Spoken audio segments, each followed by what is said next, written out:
Well, with no time to spare, Congress passing that short-term spending bill to avoid a government shutdown that would have paralyzed a large portion of the country's daily business. The key, House Speaker Kevin McCarthy changing course and bringing a bill to the floor despite massive protest from within his own party and threats from the far-right faction to try and oust him from his speakership. If somebody wants to make a motion against me, bring it. There has to be an adult in the room. I am going to govern what is best for this country. With 90 Republicans voting no, he had to rely on 200 Democrats to get the bill across the finish line.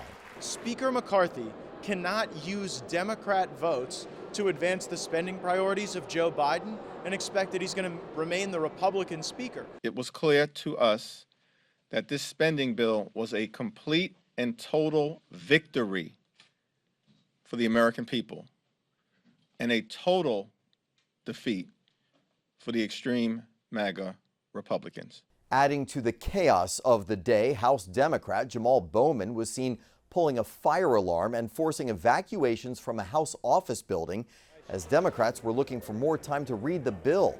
Bowman's office says he was just confused about how to open the door, some Republicans demanding his expulsion.